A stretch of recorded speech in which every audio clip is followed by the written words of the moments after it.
Good morning student. आज हम कक्षा 7वीं की हिंदी पाठ्य पुस्तक का बच्चों पाठ 6वां रक्त और हमारा शरीर, इस पाठ की बच्चों हम दोहराई करेंगे। इस पाठ में बच्चों जो दिव्या है उसको कुछ दिनों से थकान महसूस होती है और भूख भी बहुत कम लगती है।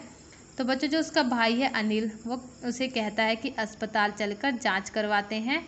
जब बच्चों वे अस्पताल आते हैं तो डॉक्टर उन्हें खून की जांच करवाने के लिए कहते हैं। तो जो डॉक्टर दीदी हैं दिव्या की उंगली से रक्त की कुछ बूंदें लेकर शीशी में डालकर स्लाइड पर रखती हैं और फिर अनिल को कहती हैं कि अगले दिन आकर अस्पताल से इसकी रिपोर्ट लेके जाए। तो बच्चों जब अनिल है अगले दिन आता है तो डॉक्टर बताती हैं कि दिव्या को एनीमिया है। तो अनिल के पूछे जाने पर कि एनीमिया किसे कहते हैं, तो डॉक्टर बताती हैं एनीमिया मोटे तौर पर इसके दो भाग होते हैं। एक भाग वह जो तरल जिसे हम प्लाज्मा कहते हैं, दूसरा वह जिसे छोटे बड़े कई तरह के कण होते हैं, कुछ लाल, कुछ सफ़ेद और कुछ ऐसे जिनका कोई रंग नहीं, जिन्हें विषाणु कहते हैं। उसके बाद जो डॉक्टर हैं वह सूक्ष्मदर्शी के नीचे एक स्लाइड लगाती हैं, उससे फोकस करती हैं और फिर अनिल को सूक्ष्मदर्शी द्वारा कण तुम्हें कैसे दिखाई देते हैं पूछती हैं। तो अनिल कहता है कि बिल्कुल बालूशाही जैसे दिखाई देते हैं, छोटे छोटे। तो बच्चों ये जो हमारे शरीर में खून है वो बिल्कुल ऐसे ही छोटे छोटे कण में दिखाई देते हैं। ये कण शरीर के लिए दिन रात कार्य करते हैं। सांस लेने पर साफ हवा से जो ऑक्सीजन हम प्राप्त करते हैं और उसे शरीर के हर हिस्से तक पहुंचाने का काम इन कणों का ही होता है। उसके बाद डॉक्टर बताती हैं कि हमें पौष्टिक आहार लेना चाहिए, हर तरह की हरी सब्जियां खानी चाहिए, अंडे खाने चाहिए, दूध पीना चाहिए, पौष्टिक आहार ही लेना चाहिए और खाना खाने से पहले हमें हाथ धोने चाहिए और खाना खाने के बाद भी डॉक्टर ये भी बताती हैं कि हमें ज़मीन पर नंगे पैर नहीं घूमना चाहिए, क्योंकि जो ज़मीन के जो ऊपरी हिस्से में कुछ जीवाणु होते हैं जो हमारे शरीर में प्रवेश कर सकते हैं, तो हमें नंगे पैर नहीं घूमना चाहिए।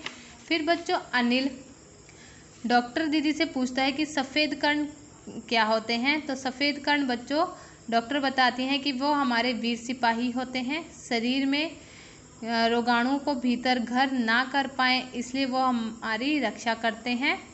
और बच्चों विषाणु के बारे में पूछे जाने पर डॉक्टर बताती हैं कि विषाणु जब हमें चोट लगती है तो जिस जगह पर जो रक्त है वो जाम हो जाता है उसे विषाणु कहते हैं, जिससे जो रक्त है बाहर नहीं बहता। तो जब अनिल कहता है कि घाव गहरा हो और खून बाहर बहता हो तो डॉक्टर बोलती है उसे जल्दी से डॉक्टर के पास लेके आना चाहिए, लेकिन उससे पहले उसकी जो चोट है वहाँ पर साफ कपड़ा बांध देना चाहिए। तो उसके बाद अनिल कहता है कि ज़्यादा खून बह जाए तो फिर डॉक्टर कहते हैं कि उसके बाद अगर खून ज़्यादा बह जाए तो उसे दोबारा से खून चढ़ाया जाता है।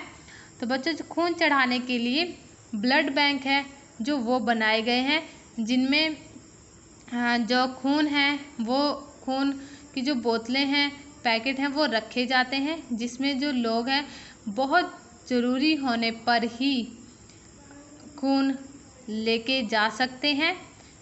और जो बच्चों हम खून है वो 18 साल के बाद ही दान कर सकते हैं। ठीक है बच्चों, आज का हमारा ये पाठ था रक्त और हमारा शरीर। आप सभी ने इस पाठ को पढ़ना है अच्छे से। उसके बाद है बच्चों इस पाठ के श्रुतलेख, 10 श्रुतलेख हैं, 8 शब्दार्थ हैं बच्चों। उसके बाद प्रश्न उत्तर हैं 1 से लेकर 9 तक, जो आप सभी ने अच्छे से पढ़ने हैं और याद करने हैं, जो कि मैं लाइव क्लास में किसी भी बच्चे से सुन सकती हूँ। उसके बाद बच्चों वाक्य बनाओ है। पहला है जिज्ञासा, जानने की इच्छा।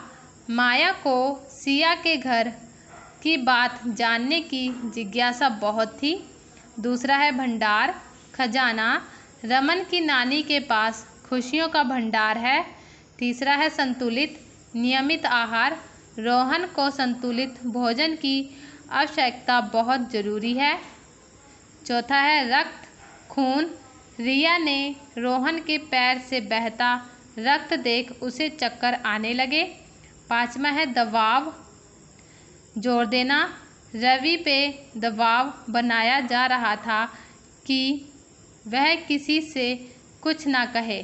ठीक है बच्चों, ये इस पाठ के वाक्य बनाव है जो आप सभी ने अपनी कॉपी पर लिखने हैं और याद करने हैं। उसके बाद बच्चों पिछला पाठ है मिठाई वाला। इस पाठ की बच्चों दोहराई वर्कशीट मैंने फ़ोटो भेजी थी।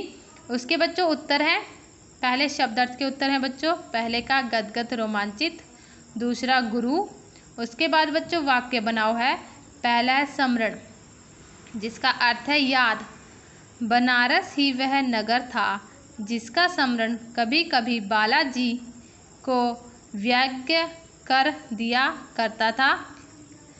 उसके बाद बच्चों गंभीरता, गहराई, वह अभी इतना छोटा था कि प्रेम की गंभीरता को नहीं समझता था।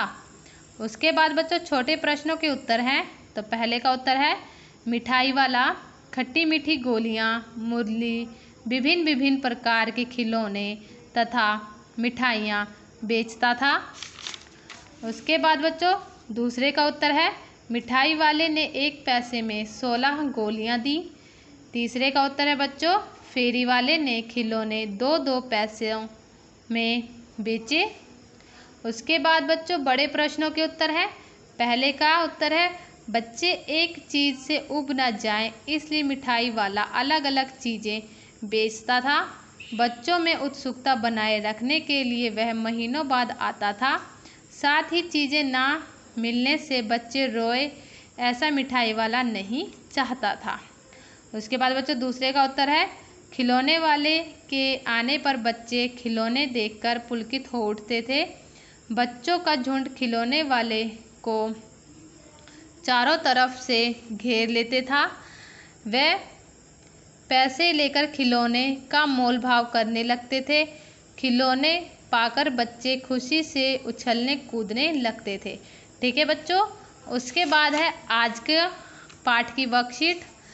तो बच्चों जिसमें मैंने शब्दार्थ 2 शब्दार्थ दिए हैं, 2 वाक्य बनाव है और 3 छोटे प्रश्न हैं और 2 बड़े प्रश्न हैं जिसके आप सभी ने उत्तर लिखने हैं अपनी हिंदी की फेयर नोटबुक पर। ठीक है बच्चों, थैंक यू।